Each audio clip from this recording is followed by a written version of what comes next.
challenging me.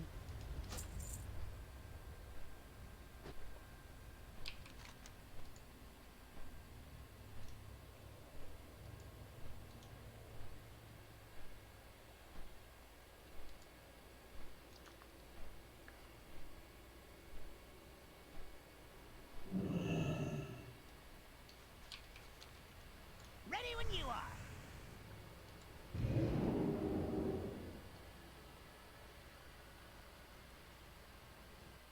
Something has spooked one of the Brutusos, sending it into a panic.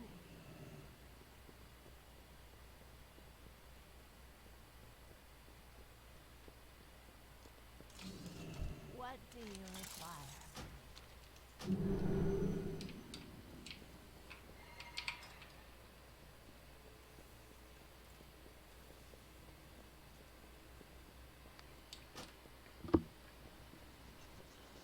I highly doubt anybody's actually watching right now, right?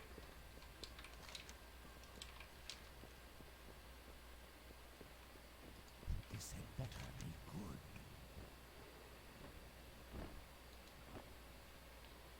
good. Beware the living. Do you need protection? Our kingdom.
go.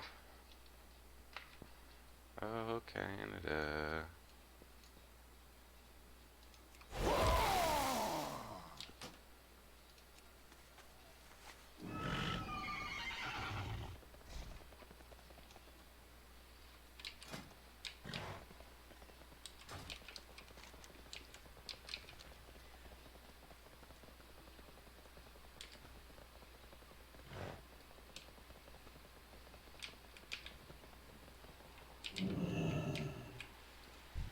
I am looking forward to our negotiation.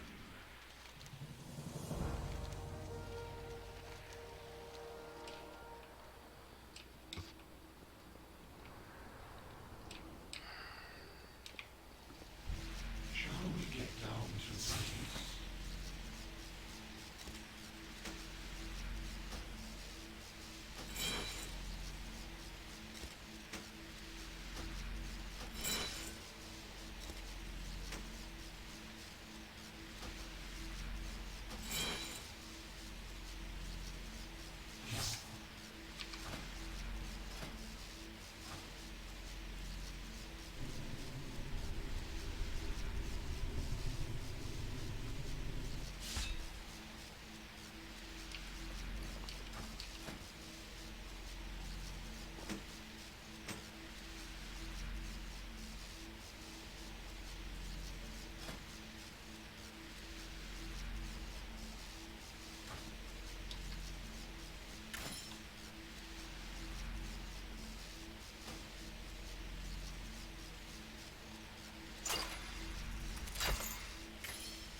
It is time for these little ones to be tested, so they can begin working towards their destiny.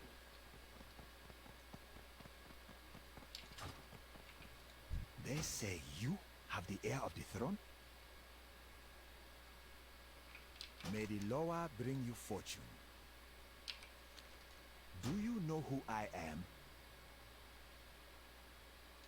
Zandala forever.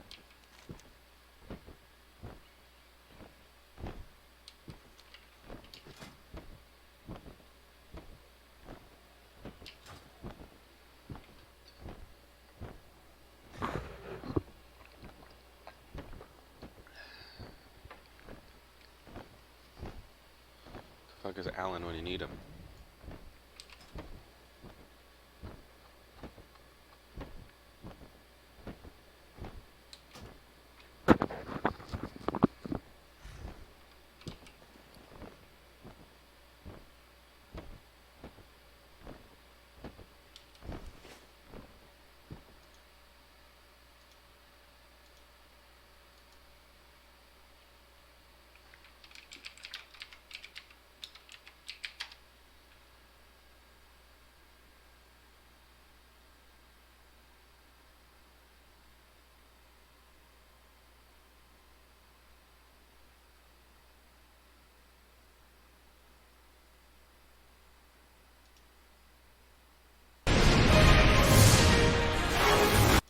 First impression of the new arms with all the buffs and all the changes in some dungeons and raids.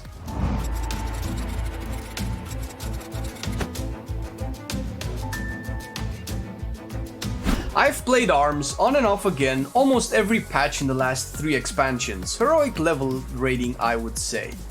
Although I am not the top warrior or close to it anyhow, I do have a frame of reference built by playing all the specs in BFA so far, so I can at least compare arms to the other specs and mostly to what it was in 8.1.5. In 8.2 arms received a couple of buffs here and there, so let's go over them one by one. Execute has had its baseline damage buffed to take 92.2% of attack power from 87% previously. The damage is welcome and helps with execute phases, especially since the default arms build focuses on executes hitting often and hard. The second buff arms got is to Mastery. Deep Wounds damage is increased by 90% up from 80%. This buff is putting people on the fence. The vocal warrior community, majority of them anyway, don't care too much for Deep Wounds or the fact that it's our main damage source. It was so far, and it will continuously be since most of the buffs are either to it or to skills that proc and have it scaled off of them. Personally, I don't like the current and past iterations of Deep Wounds. If a bleed is going to be our main source of damage, think of Feral Druids, then give us more options to snapshot it or control it.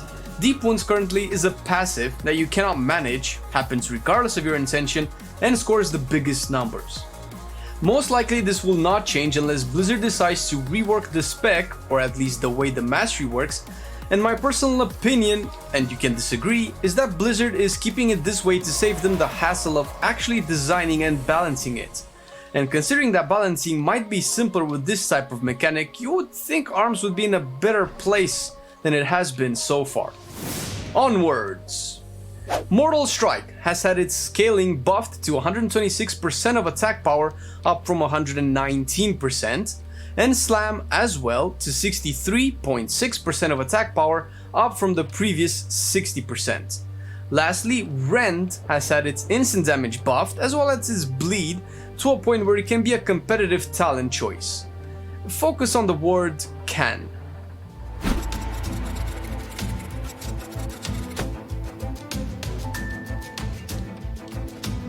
In terms of builds, you can play the same one as before and gradually sim and adjust yourself to stat scaling and essences, or, research what's what.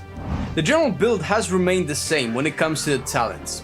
You do have a buff to Rend, however, my sims show me it's a 1% DPS loss. Now 1% doesn't mean much, or it can actually mean something very specific. Depending on how ARMS stats scale, it might overtake Massacre. And this also comes into play depending on the encounters in the raid.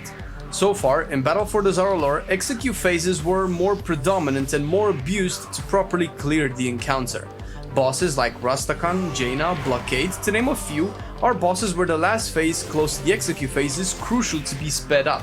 and some guilds, ours as well, saved up the major cooldowns for execute phases.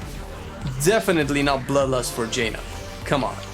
What this means is that a talent like Massacre becomes even better if those phases start when the bosses have between 35 to 20% HP, without forcing you off of them on higher HP targets, meaning you'll have a high uptime on execute.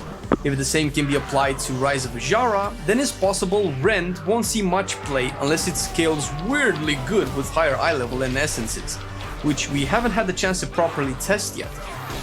The opposite is true, of course. If execute phases are unreliable, boss phases and guild strategies force you off of a low HP target, Rend might come in handy. I mostly refer to raids because the mythic scene won't change too much. I hardly see how the new affix cannot be exploited more by stronger execute phases, since you want the emissaries down as quickly as possible. Mechagon is still fair game, but even so, Fervor of Battle scales and sims the best at the moment, and of course works better in AoE situations. With this being said, I hardly see Rend coming up to make any sort of noise anytime soon. The only difference in builds would be this row at the moment. You'd go with Massacre for heavy single target dealing damage, possibly swapping it out for Rend if you know you cannot keep 100% uptime on execute. For anything AoE orientated, Fervor of Battle will start to scale up exponentially. Very good with Reaping still, and essentially good if your tank can do very large pulls. And on the topic, let's talk about essences. Considering this is a very early situation and I couldn't get them all on every spec I play, this part I'll base off of the research and theory crafting done by the Skyhold Discord community, so shout out to you boys for your testing and dedication. Resonating Elemental Heart seems the best for single target and seemingly could be the best in slot single target essence at rank 3 since you get the haste buff.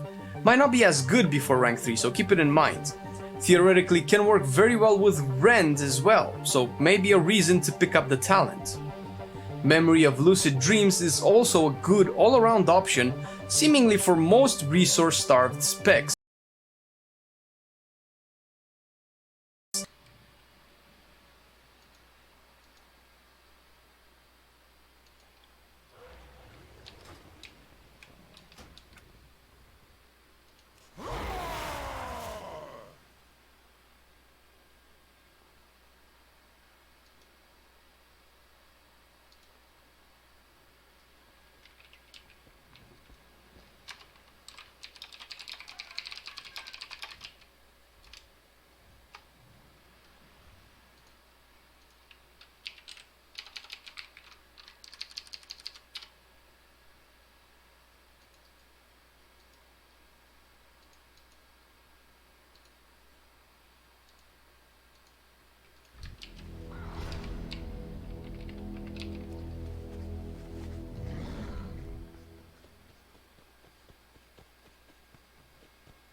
Okay.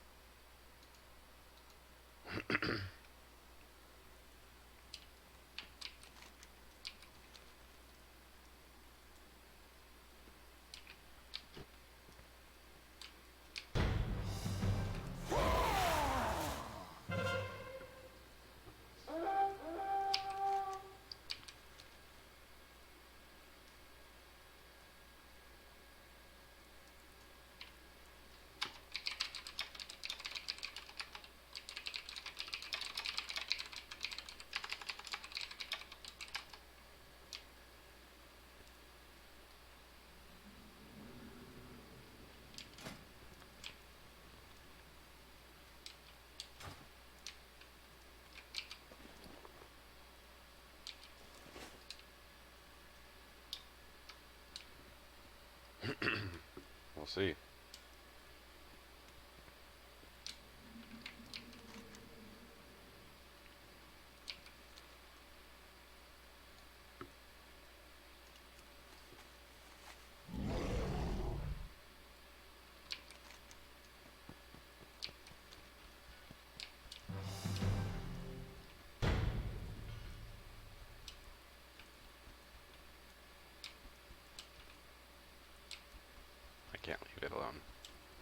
Can't do it.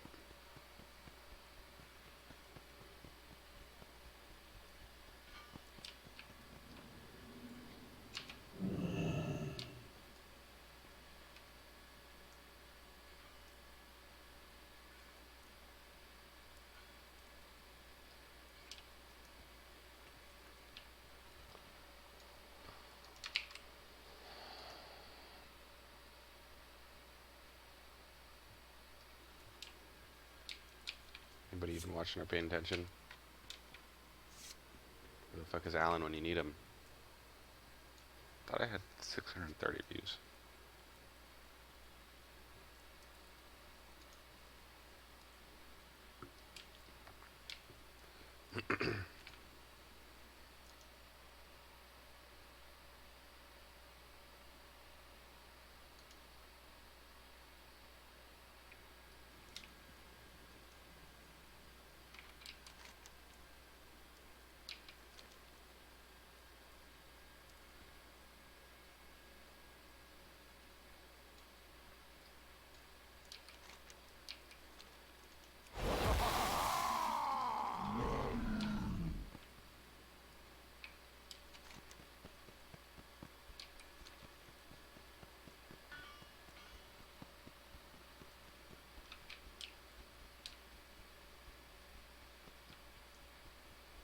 Don't tell me it's gonna work. Oh no.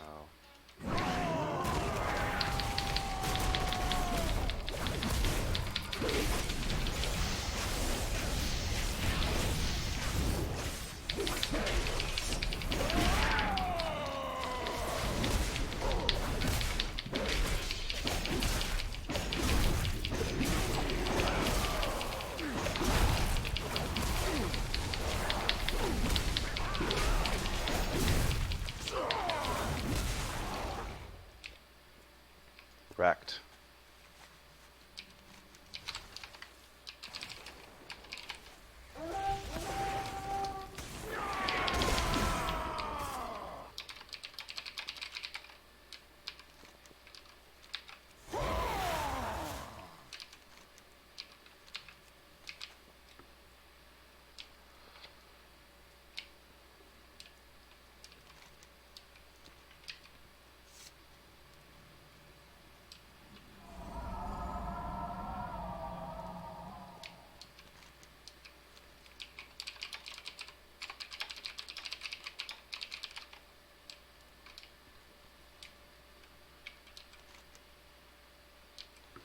There we go.